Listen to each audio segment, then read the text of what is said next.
Hey y'all. It's been a little bit since I went live here. I've been playing over on the gram, but I wanted to give you all some love and share just a few lessons from the week and a few updates. So let's get into it. So this week, the theme of the week with all the conversations that I've had with clients, with prospects, with fellow business owners, the theme of the week is low hanging fruit. There is so much of it out there and it's hanging and it's about to drop on your head. And a lot of you just can't see it. And so I've been having these conversations where I just point out all these really simple, basic things, or just kind of explain things in a way, or we talk about strategy and like these light bulbs go off and things unlock for people to be able to either have permission or understand that there's some really simple basic things that they could be doing that could just unlock everything. So case in point is my friend Jade, who posted about being really really resistant to sending emails, right? And she really didn't want to do it. She likes to write, she likes to read, but she doesn't like marketing emails. And that's a classic thing that I have talked about many times before, where you just project your dislike of a certain style of marketing onto your audience and thereby just eliminate a channel that could be so valuable for you. So case in point, Jade sent 6 emails over the course of, I don't know, maybe once a week or something, and generated $150,000 in revenue from 6 emails. And granted, she has a very high ticket offer and she's, wildly expert in her field. And so, all those caveats in place. But the takeaway is that if you are cutting yourself off from a channel, especially a channel like email, where it's like you actually can be one-to-one with people, even though it's a one-to-many channel. Like individually, we all open our inboxes and we read those emails individually. So just a super powerful channel that you can make use of. And so and she actually like called me out in the post. She was like, "Don't at me, Karonda." Like she knew I was going to have something to say about it. And so I decided, based on this revelation that she shared, that I would create a new product for people. And so I created this product, and the product is called Email Your List, Damn It. So it's a subscription product, and so you can go and you can sign up for any amount. There's different amounts from anywhere from $50 a month to $1,000 a month, and you can sign up for the subscription. And then I don't actually do anything. I just take your money so that you actually feel all the revenue that you're losing by not emailing your list. So I figure, if you can make a Kickstarter for a potato salad, then I can make this. I can make this product, and it's actually like a real thing. Let me look at where are you at? Let me throw this up here in case y'all want to help me pay for fancy dog food. You know, So there you go. You can go to this URL and you can pay me to not send emails. And then when you send me screenshots that you've actually emailed your list, like at least twice a month for a few months, then you can cancel. So I had so much fun creating this and writing the email that I sent out with it. And I got all these replies like, "Oh my God, this is hilarious." Some people actually emailed their lists. So well done if that was you. I had way too much fun with this. So one of my messages for today is like, start having more fun with your marketing. Because the energy that you're sending out is just as important as the actual messages and the words and the channels that you use. So wanted to just share that with you because I had a ton of fun. The other examples I wanted to share are, I had some client calls this week.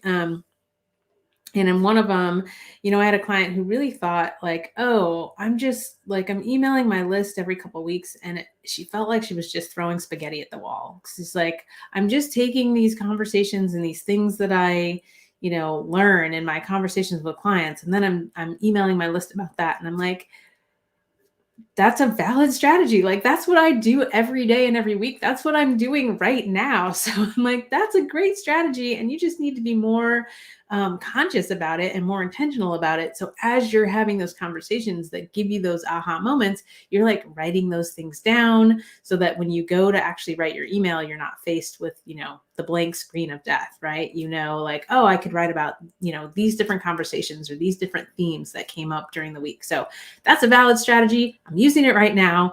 And you can take all of those ideas and you can stick them in your pot of gold if you have one. And if you don't have one, then you can get one. I didn't create my banners ahead of time, y'all.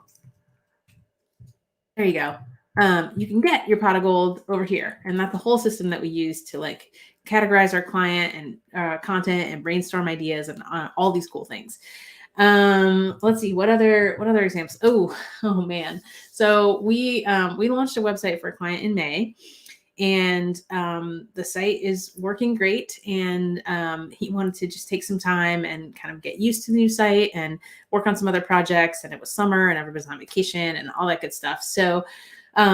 So I said we'll circle back in the fall and see if you need help more with marketing automation. And so I checked back in, and it turns out, one, the site has generated 400 leads since we launched it in May, and two, there has been zero communication with any of those leads, at least through email. So there are no marketing emails, zero marketing emails going out. So again, it's this low-hanging fruit where if you just would do even like 10 or 15% of some of the basic things that you could be doing, you could see such a huge lift in sales. You could save so much time, like all of these things. So yeah, it's a theme, y'all. It's a theme. And so what I want you to take away from this is, if you're feeling stuck, if you realize that you think you have a good idea and you're not sure, like, is your audience off, is your messaging off, is it your offer or how it's packaged, like, there is probably something really simple that someone else could unlock for you. Like, you have to get out of your own head. You have to start getting outside perspective. And so I was just chatting with someone over on Instagram and an email because she answered the survey that I sent out a while back about, like, why didn't you join boot camp when we did our last launch? And there were a lot of people who just felt like, oh, I can't afford it. And if that's you, I want to encourage you to go ahead and book a call. Like, if you're like, I'm team boot camp, I'm team Karanda, like, I know I want to do this, and it's just money that's holding you back, I want to encourage you to book a call, because two things could happen, right? One is you might actually find out that it isn't the best thing, right? Like, I don't know until we actually talk, right? So when you apply and then we can actually have a conversation, we talk through your specific situation, and maybe boot camp's not the next right move for you. Maybe it's something else, right? So it's better for you to know that sooner than later. And the second thing that could happen is we're going to talk about your specific situation, and it might be that I pick some of that low-hanging fruit and give it to you. And that's the low-hanging fruit that allows you to go and do the things for you to raise the money to actually join boot camp or whatever else you want to do in your business or your life, right? So I can't see who it is, but someone says, seriously, just book the call. Karanda doesn't bite. And it's true. You know what? I'm a little mean in my marketing on purpose, right? Because I don't like people to waste my time. But I also want to say that if you genuinely in your heart feel like you want this, please don't like not book the call because, oh, I don't want to waste your time, or I'm afraid, or because I'm too scary. Like, I'm actually way nicer in person, like on calls. And once you get inside boot camp. So yeah, I'm a little scary in my marketing on purpose because, I don't want looky-loos and tire kickers and all that kind of stuff. But if that's not you, if you genuinely have a desire for this, then let's talk, because that's like some of the most fun that I have is actually having those conversations with you and unlocking things. And it doesn't matter to me if you join now or later or never. Okay. If you are genuine in your desire to grow your business, then I want to help you do that.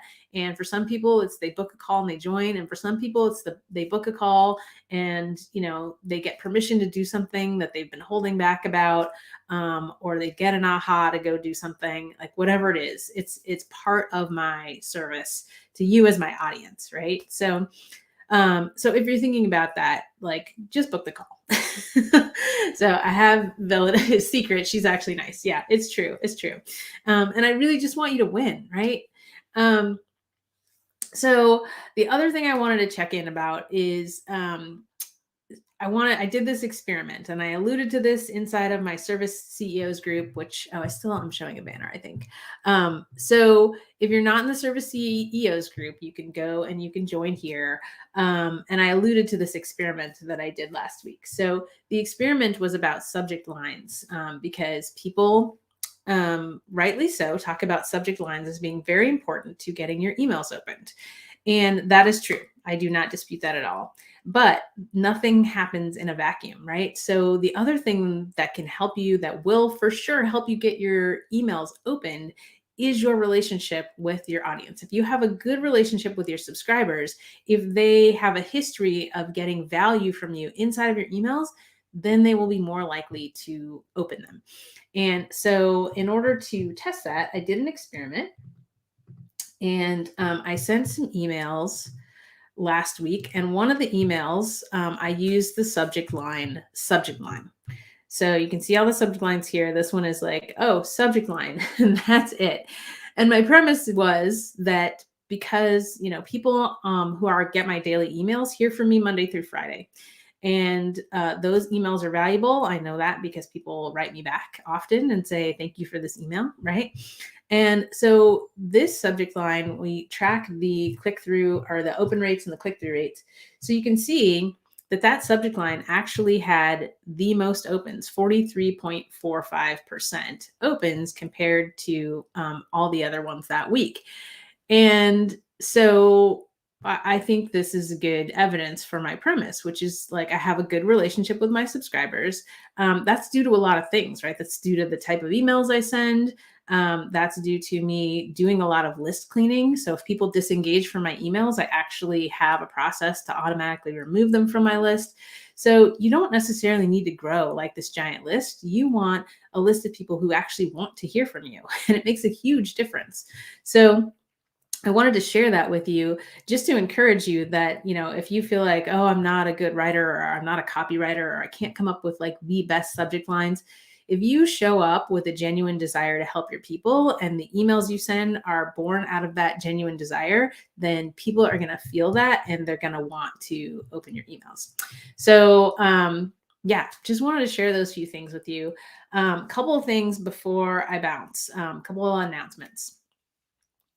One is, if you have been thinking about getting the recordings of the workshop content to clients that we ran both in June and in September, we ran live workshops, and we sell those recordings in our member vault. And if you've been thinking about getting those, you're going to want to do that soonish, because the price is going to quadruple really soon. I don't know exactly when, but probably in the next week or two.